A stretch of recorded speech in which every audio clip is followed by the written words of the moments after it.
जय हिमालय जय भारत। हिमालय लोग यूट्यूब चैनल में आपका स्वागत है और मैं हूं जर्नलिस्ट डॉक्टर हरीश चंद्र लखेड़ा। हिमालय का जोगी समाज यानी जिनके पुरखे सन्यासी थे लेकिन वे गृहस्थ में लौट आए और एक समाज ही बन गया और जिनको गृहस्थ जोगी कहते हैं, उसी समाज के मैं बारे में बात करूंगा। इन समाजों में कुछ ऐसा घालमेल है कि वे जोगी समाज के किस ग्रुप से आते हैं। इसमें भेखधारी जोगी भी हैं, गुसाई भी हैं। एक गुसाई वैसे ठाकुर भी होते हैं, छत्री भी होते हैं, लेकिन ये गुसाई गोस्वामी जो हैं वो मैं जोगी समाज की बात कर रहा हूँ। पुरी है, नाथ हैं, बैरागी हैं, आदि आदि शामिल हैं। लेकिन आपको एक चीज़ सबसे पहले बता दूं कि हिमालय क्षेत्र में यदि आप कश्मीर से चले जाएं और नेपाल तक और आगे भी, तो आपने देखा होगा कश्मीर में पशुपतिनाथ, उत्तराखंड में मुख्यतः केदारनाथ, बद्रीनाथ और नेपाल में पशुपतिनाथ, ये जो बड़े मंदिर हैं भगवान शिव की, और या बद्रीनाथ जी तो भगवान विष्णु का मंदिर है, तो नाथ जो इन मंदिरों के आगे लग गया, इन धामों के आगे, वास्तव में ये नाथ संप्रदाय के साधु सन्यासियों ने रखा था। लेकिन मैं उन सन्यासियों की बात नहीं कर रहा हूँ, मैं इस जोगी समाज की बात कर रहा हूँ जो आज ग्रस्त है और जो एक सामाजिक तौर पर उसी तरह की एक वर्ण व्यवस्था में आ गया है, जैसे ब्राह्मण है, ठाकुर है, क्षत्रिय हैं, या उसमें शिल्पकार हैं, वैश्य हैं, और भी यदि मैं पहाड़ों की जातियों की बात कर रहा हूँ। और इसी में एक समाज है जोगी समाज। सबसे पहले जोगी समाज की बात कर लेते हैं। ये माना जाता है कि 19वीं सदी के अंत तक खासतौर पर गढ़वाल क्षेत्र के जोगी पुजारियों में पत्नियां रखने की प्रथा प्रचलित हो चुकी थी, और यही बात पूरे हिमालय क्षेत्र में है। वो पहले से भी या आगे पीछे इस कालखंड में जोगी समाज था, वो गृहस्थ में लौटने लग गया था। अंग्रेज इतिहासकार पौ ने लिखा है कि जोगियों की बहुत सी जातियों में जो गिरी, पुरी, नाथ, बैरागी आदि नामों से विदित हैं, उत्तराधिकार पुत्र को न मिलकर चेला को मिलता है, यानी उनके जो चेले शिष्य थे उनको मिलता है।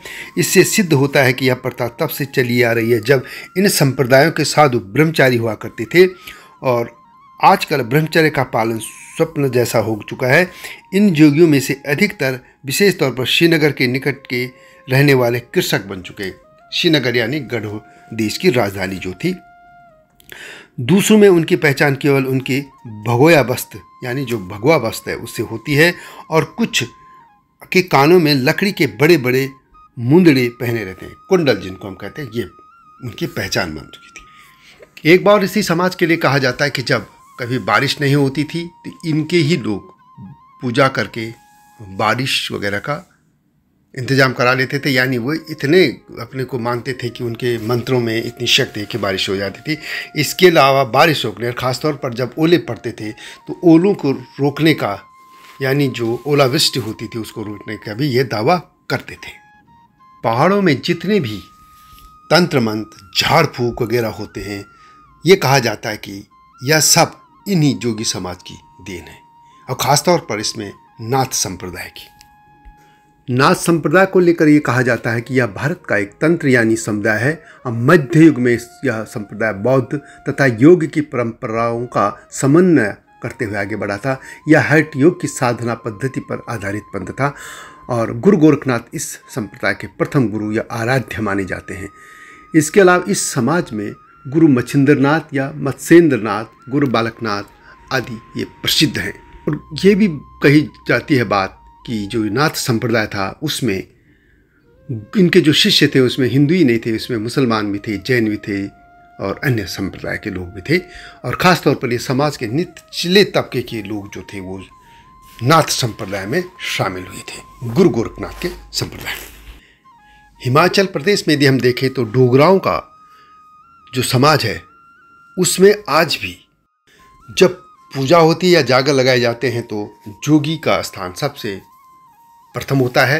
वो ब्राह्मण से भी पहले पूजे जाते हैं, और यह परंपरा सिर्फ हिमालय या भारत खंड में नहीं, नेपाल में भी है और आगे तक भी है। और ये भी कहा जाता है कि जोगी समाज अफगानिस्तान में भी है, पाकिस्तान के हिमालय क्षेत्रों में भी, परंतु वो कन्वर्ट होकर मुस्लिम हो चुका है। और ये अधिकतर जोगी समाज था जो वो भगवान शिव का भक्त था। जोगी समाज वैसे पूरे भारत खंड में है और ये माना जाता है कि जोगी शब्द की उत्पत्ति संस्कृत भाषा के शब्द योग से हुई है। शिव पुराण में इस शब्द का उल्लेख किया गया है और इस जाति की उत्पत्ति के बारे में कहा गया है कि योगी शब्द बाद में अपभ्रंश होकर बोलचाल का शब्द जोगी बन गया था। योगी या जोगी शब्द उन लोगों को संदर्भित करता है जो दैनिक अनुष्ठान के हिस्से के रूप में योगाभ्यास करते हैं। समय के साथ पहले यह एक समुदाय और बाद में जातियों में बदल गया। बात करते हैं पहले गढ़वाल की। गढ़वाल में मेघ जोगी, जो मेघधारी जोगी हैं, उनके तहत नाथ, कनफटा, बिना कनफटा यानी जिनके कान फटे होते हैं, गिरी, पुरी आदि 10 नामी जटाधारी, अघोरी, परमहंस, गुरदासी, साधु, ब्रह्मचारी, सन्यासी, रामानंदी, बैरागी आदि की गणना की जाती है। इनको कुछ वर्गों में भी रखा गया, जैसे गुसाई, इनमें बैरागी, उदासी और साध, और जोगी जो कि भैरव मंदिरों की पूजा करते थे। इसी तरह एक समाज है गुसाई। वैसे गुसाई क्षत्रिय लोग भी लिखते हैं, लेकिन मैं बात सन्यासी और ये जो जोगी हैं उनकी बात कर रहा हूँ। इनमें 10 नामी या 10 संप्रदाय में ये लोग बटे थे। इनमें से जिन्हें तीर्थ, आश्रम, सरस्वती और भारती नाम के वर्गों में गिना जाता था। दंड धारण किए रहते थे ये लोग और दंडी कहलाते थे। वे अपने मठ के महंत भी बन सकते थे। हालांकि उनमें सभी के लिए ब्रह्मचर्य का पालन करने का नियम था, परंतु 1884 तक सभी पत्नियां रखने लग गए थे और उनसे उत्पन्न बच्चों को वे अपने समाज में या अपने संप्रदाय में दीक्षित करते थे। इसके अलावा उस जमाने में कई लोग अपने बच्चों को साधुओं की झोलियों में डाल देते थे। इन जोगियों की कम से कम वो बच्चा जीवित रहे, इस भगवान को अर्पित करके हुए, और इस तरह वो जो बच्चे उनकी झोली में डाले जाते थे उनको भी वे अपने संप्रदाय में दीक्षित कर लेते थे। और इस तरह जब वह बच्चा 8, 10 या 12 साल का हो जाता था तो उसे चेला बना दिया जाता था। उन्हें जनेऊ भी दिया जाता था, उनका चूड़ाकरण किया जाता था, यानी बाल जो काटे जाते हैं वो किया जाता था, चुटिया रखी जाती थी, सब कुछ उनकी काम हो जाते थे, उनके जो संस्कार होते थे। और उसका कार्य होता था कोई महंत की सेवा करता था। बाद में महंत इन चेलों के कान में कुछ मंत्र फूंकता था और तब से चेला को महंत का या अथवा संप्रदाय के किसी जोगी का नाद यानी मंत्र का पुत्र माना जाता था। उसी जोगी का यदि अपना पुत्र होता था तो उसे बिंदु कहा जाता था और उसका गोत्र आत्रेय समझा जाता था। चेला इधर उधर से मांगकर प्रतिवर्ष अपने आध्यात्मिक पिता को कुछ सामग्री और धनराशि भेंट करता था। जोगियों के जो थे वो गिरवे वस्त होते थे और त्रिवी संप्रदायों के जोगियों को गुसाई कहा जाता था। 10 नामियों से वार्तालाप करते समय उन्हें लोग बाबा जी या गुसाई जी कहते थे। बोलचाल में उन्हें जोगी या मंगता कहा जाता था।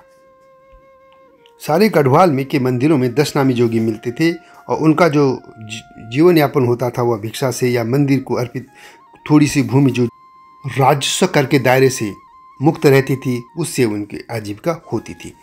एक और संप्रदाय था पुरी।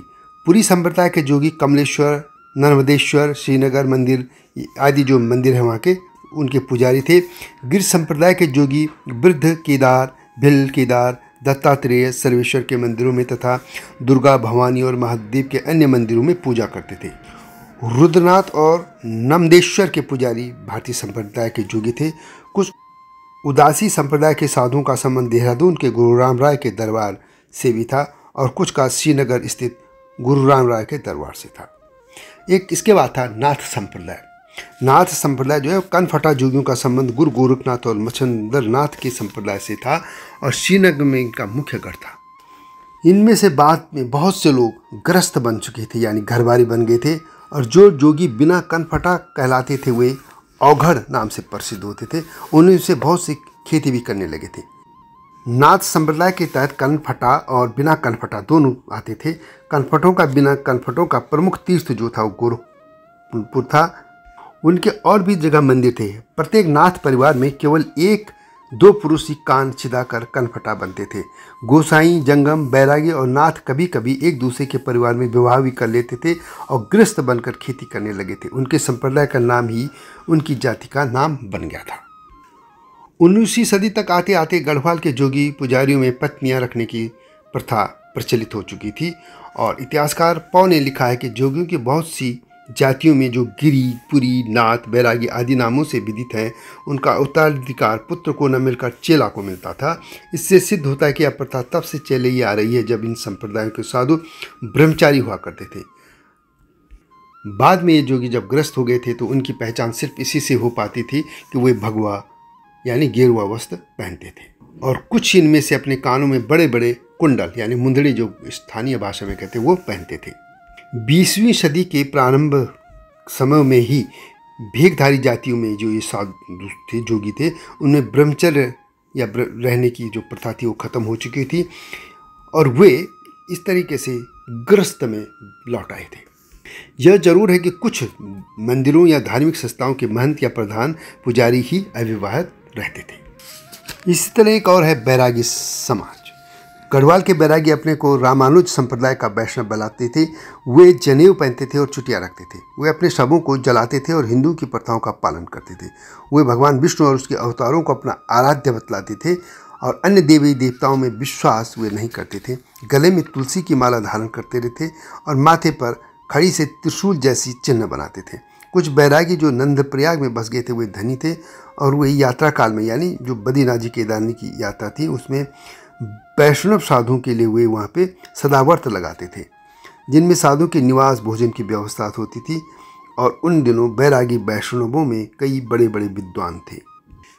यह जो जानकारी मैं आपको बता रहा हूँ वह उत्तराखंड के महान इतिहासकार डॉक्टर शिव प्रसाद डबराल चारण की पुस्तक उत्तराखंड का इतिहास भाग 8 गढ़वाल का इतिहास 5 से दे रहा हूँ। और इस पुस्तक में वे लिखते हैं कि रतूड़ी यानी हरिकृष्ण रतूड़ी ने लिखा है कि बैरागियों के 11 फिरके बताए जाते हैं। फिरके यानी उनके समूह, अलग अलग जो उनके श्रेणियाँ थी। इसमें चरणदासी, दादूपंथी, कबीरपंथी, निराकारी, तुलसीदासी, पंथपद दासी, गरीबदासी, रामदासी, सैनपंथी, खाकी, रामपंथी, माधवाचार्यपंथी, ब्रह्म संप्रदायी, स्वामी नारायणी, हरिश्चंद्री आदि इस तरीके से इसमें शामिल थे। एक और साधुओं की यहाँ जाति का उल्लेख किया गया है, वह है भल्डा। रतूड़ी ने गुसाई जो समाज है जो जोगियों का था उसी का ही एक शाखा इनको बताया है। वे गृहस्थ होते थे और शिव शक्ति की पूजा करते थे। उनका शिव सूत्र तथा भगवा कपड़ा नहीं होता था और 1918 तक इनमें से बहुत से लोग जनेऊ पहनकर अपने को ब्राह्मणों में पुजारी के नाम से बताने लगे थे। पहले ये लोग मोक्षदान की गाय और फूला निकली हुई गाय लेते थे, किंतु 1918 तक इन्होंने ऐसा करना छोड़ दिया था। अब कुमाऊं के जोगी समाज की बात करते हैं। कुमाऊं का इतिहास बद्रीदत्त पांडे अपनी इस पुस्तक में लिखते हैं कि कुमाऊं में जोगी या साधु बहुत से हैं। ये लोग गुसाई, जोगी, बैरागी, उदासी तथा साधु कहलाते हैं, यानी जोगी जंगम भी इनको कहते थे। गुसाई यानी गो प्लस स्वामी। आदि शंकराचार्य के 4 शिष्य थे। इनमें पद्मपाद, मस्तामलक, सुरेश्वर अवतार, मंडन मिश्र जो थे और त्रोटक। पद्मनाथ के 2 चेले हुए, तीरथ और आश्रय। हस्तामल के 2, वन और अरण्य। सुरेश्वर मंडन के यानी 3 और सरस्वती, भारती और पुरी। और त्रोटक के 3, गिरी या पर्वत और सागर। ये सभी 10 नामी दंडी कहलाते। इनके 10 नामी अखाड़े होते हैं। ये एक दंड भी लेकर चलते हैं और ये दंडी स्वामी भी कहलाते हैं। कुछ लोग अब विवाह करते हैं और कुछ नहीं करते। इनके अखाड़ों को मठ कहते थे और इनके नेता महंत कहलाते थे। महंत के बनने पर यदि चेला पहले से मुंडा हुआ है तो वह गद्दी पर बैठता था, अन्यथा सब मिलकर महंत को चुनते थे। पहले साधुओं को विवाह करने की आज्ञा न थी, पर बाद में यहाँ पर सभी विवाह करने लगे, यानी वहाँ भी जो साधु समाज था वो गृहस्थ में लौटने लग गया था। इसके बाद वो लिखते हैं जोगी कनफड़े। ये भैरव के पुजारी, मंदिरों के जो पुजारी हैं वो हैं। इनका स्थान कच्छ देश से ये माना जाता है जो दानोदर चलता है। ये गेरुआ वस्त्र पहनते हैं और कानों में बड़ी बड़ी सींग की बालियाँ रखते हैं, जिन्हें मुद्रा कहते हैं। कुमाऊं में ये बहुत से हैं। वे वाम मार्गी होते हैं और तांत्रिक उपासना में विश्वास करते हैं। भैरवी चक्र को मानते हैं। पंचमकार, मत्स्य, मांस, मध्य, मैथुन तथा मुद्रा को मानते हैं। नग्न स्त्री को पूजते थे। इनके तंत्रों में लिखा है कि पूजा के लिए नर्तकी, वैश्या, दासी आदि की जरूरत होती है। यानी ये वाम मार्गी जो साधु थे ये तांत्रिक पूजा भी करते थे। ये यहाँ के लोग जो थे कनफड़े तो थे ही, ये भैरव की भी पूजते थे और भैरवी चक्र के अनुयायी भी ये थे। इसके बाद है एक जंगम। ये लिंगधारी भी कहे जाते हैं क्योंकि एक छोटा सा लिंग छाती या बाह में पहनते हैं। वे अपने को शिव, भगवान शिव आदि का शुद्ध उपासक मानते हैं। वे वेद तथा शंकराचार्य को मानते थे उनको, पर महाभारत, रामायण तथा भागवत को ब्राह्मणों का गपोड़ा संक समझते थे। वे वास्तव में पुराण के मतानुयायी हैं। देवी देवताओं को नहीं मानते थे, न व्रत, तपस्या, बलिदान, माला, गंगा जल किसी को ठीक नहीं समझते थे। ये प्राणियों को समदृष्टि से देखते थे। ये विवाह भी करते थे और बाल विवाह के विरुद्ध थे तथा विधवा विवाह के पक्ष में थे। इनमें भी कई भेद थे। वीर शैव थे, ये निराकार उपासक होते थे और पौराणिक मत के विरोधी थे। एक है आराध्य, ये वेद को मानते हैं, जनेऊ पहनते हैं, सूर्य की उपासना करते हैं। और जंगम लोग इनको मूर्ति पूजक कर इनकी निंदा भी करते हैं। ये अपने को वैदिक तथा इनको वेदवाह भी कहते हैं। जंगम लोग शिव या भव के उपासक हैं जो अदृश्य या सर्वव्यापी हैं। उनका रूप केदारनाथ में है। ये ब्राह्मणों को अपना पुरोहित नहीं बनाते थे और अपनी मुर्दों को गाड़ते हैं, जलाते नहीं हैं। इसके बाद है उदासी संप्रदाय। वे ये लिखते हैं कि सिख हैं जो देहरादून के गुरु राम राय के पंथ के हैं।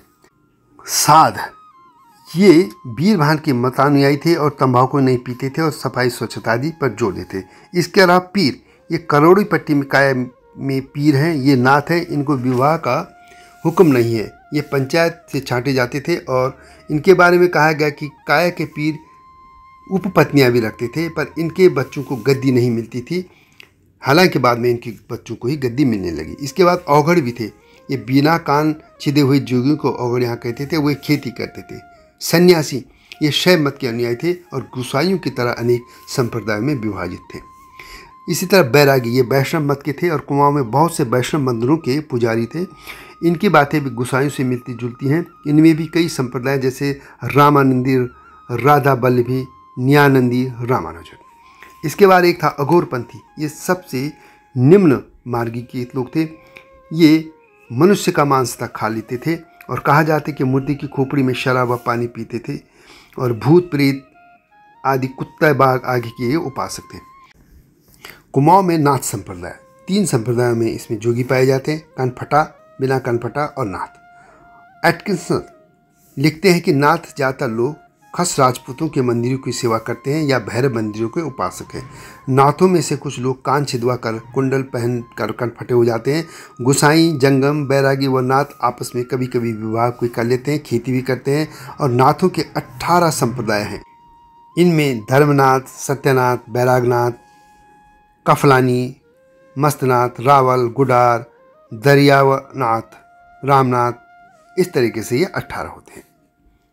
सोमेश्वर के पुजारी भारती व बैजनाथ पुरी के हैं। ये दोनों आपस में विवाह करते हैं। बड़ा लड़का महंत होता है और यदि वो अयोग्य हुआ तो पंचायत महंत को छांटती थी। गणनाथ व पीनाथ के महंत गिरी हैं। इनको विवाह करने की आज्ञा नहीं है। अब बात करते हैं नेपाल के जोगियों की। नेपाल में भी जोगी समाज है और उनको सन्यासी कहा जाता है। सन्यासियों को वहाँ 10 नामी भी कहा जाता है क्योंकि उनके 10 उपनाम होते हैं।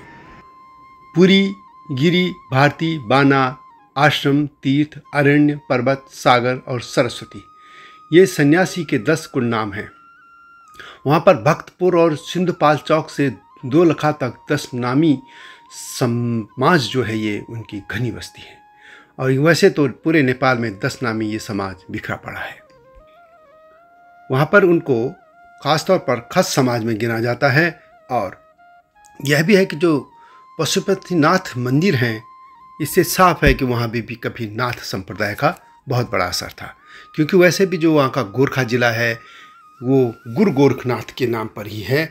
और इसके अलावा जब नेपाल का एकीकरण किया गया था तो वहाँ के जो राजा थे पृथ्वीनारायण शाह, उनकी जो पहली सेना थी उसका नाम जो था उसका नाम गोरखा ही रखा गया था। इस तरह नेपाल में गुरु गोरखनाथ और उनके नाथ संप्रदाय का बहुत बड़ा प्रभाव है। और इसका एक सबसे बड़ा उदाहरण है पशुपतिनाथ जी। वहाँ भी जो सन्यासी समाज है वो अब ग्रस्त हो चुका है। हिमाचल में भी नाथ और सिद्धों का बड़ा प्रभाव रहा है। 7वीं 8वीं शताब्दी में देश के वहाँ अन्य भागों की तरह हिमाचल में बौद्ध धर्म पर तांत्रिक प्रभाव बढ़ता गया था और कालांतर में उनका वज्रयानी स्वरूप नाथों, कापालिकों, तांत्रिकों और वाम मार्गों की संपत्ति बन गया। 9वीं 10वीं शताब्दी में हिमाचल की तराई का पूर्व से लेकर पश्चिम तक समस्त भूभाग तांत्रिक मत का क्रीड़ा स्थल बन गया था। भारतीय संस्कृति और हिमाचल प्रदेश, इस पुस्तक में पद्मचंद्र कश्यप लिखते हैं कि नाथों और सिद्धों ने देश के धार्मिक जीवन में सुधार लाने का भीष्म प्रयत्न किया। नाथों के गुरु गोरखनाथ ने अपने अनुयायियों, कापालिकों और ब्रजयानियों की अनैतिकता और अनाचार के विरुद्ध आवाज उठाई थी और उन्हें योग द्वारा आत्मसंयम की ओर प्रेरित किया। 11वीं से 12वीं शताब्दी में नाथ संप्रदाय जनता में बड़ा लोकप्रिय था। पूर्व में असम और बंगाल से लेकर पश्चिम में पंजाब, उत्तर में नेपाल, दक्षिण में गुजरात और महाराष्ट्र तक उनका प्रभाव था। इस संप्रदाय के साधु एक स्थान से दूसरे स्थान पर जाते, चमत्कार दिखाते और अपने मत का प्रचार करते थे। आरंभ में नौ थे और बौद्धों के 84 सिद्धों में उनकी गिनती की जाती थी। नाथ सर्वत्र योगी या जोगी ही कहलाते थे। हिमाचल प्रदेश में भी इस संप्रदाय का बहुत बड़ा प्रभाव रहा। चंपानगर के संस्थापक राजा साहिल वर्मा का गुरु चरपति नाथ था। कुल्लू में कृष्णदास पयाहारी को वैष्णव धर्म की प्रतिष्ठित करने के लिए नाथों और सिद्धों से कठोर संघर्ष करना पड़ा था। कुल्लू चिरकाल तक नाथों और सिद्धों का अड्डा था। इस तरह हम देखते हैं कि हिमाचल प्रदेश में भी इन सन्यासियों का या योगियों का बहुत बड़ा प्रभाव रहा है और अब वहाँ भी ये लोग गृहस्थ में लौट आए हैं। यदि हम हिमाचल प्रदेश से आगे जम्मू की बात करें और खासतौर पर जम्मू और हिमाचल का जो डोगरा क्षेत्र है, वहाँ पर भी इन सन्यासियों का बड़ा प्रभाव रहा। योगियों के कारनामों, जीवनी और उनके साथ जुड़ी घटनाओं को उनकी गाथाओं के माध्यम से आज भी गाया जाता है। डुग्गर का सांस्कृतिक इतिहास। डॉक्टर अशोक जेरथ लिखते हैं कि राजा गोपीचंद, लक्ष्मण दा योग, राजा भरथरी और कुछ एक गाथाएं हैं जो यहाँ गाई जाती हैं। नाथ संतों पर रचित गाथाएं भी इसी वर्ग में ली जा सकती हैं। गुरु गोरखनाथ, पूर्ण भक्त, मच्छिंद्र नाथ, 84 नाथ, सिद्ध गौरिया आदि संतों के जीवन पर आधारित गाथाएं डुग्गर प्रदेश में प्रचलित हैं। डुग्गर क्षेत्र में अनेक नाथ संप्रदाय के स्थल हैं और यहाँ पे जो लोक गायक हैं वे भी इन महान योगियों की प्रशस्ति गाते हैं। सिद्ध सुआखा जम्मू के स्थित एक नाथ संप्रदाय का प्रमुख स्थल है और इस संप्रदाय के लोग अक्सर हठ योग में निपुण होते हैं। तो यह था हमारे क्षेत्र के जोगियों, सन्यासियों, बैरागियों, गुसाइयों, जो भी इनको नाम दें, उनका एक संक्षिप्त परिचय। इसके अलावा जो नाथ संप्रदाय के भी बड़े बड़े वहाँ पे महंत हुए, संत हुए, जोगी हुए, सन्यासी हुए, उनके बारे में भी मैं अलग से आपको जानकारी दूंगा और कोशिश यह भी रहेगी कि हर एक क्षेत्र के इन साधुओं, संतों या जो भी ये जोगी समाज है उनके बारे में अलग से भी मैं विस्तार से अलग अलग वीडियो सबके यहाँ लाऊंगा। तो यह वीडियो जोगी समाज पर कैसी लगी कमेंट में अवश्य लिखिए और आपके पास भी कोई सूचनाएं हैं तो अवश्य मुझे ईमेल कीजिएगा या कमेंट में लिखिएगा। अगली वीडियो की प्रतीक्षा कीजिए। लेकिन इस चैनल को जो हिमालय सभ्यता पर केंद्रित है उसको सब्सक्राइब करना न भूलना। शीघ्र ही नई वीडियो के साथ आपके सामने आऊँगा। तब तक जय हिमालय, जय भारत।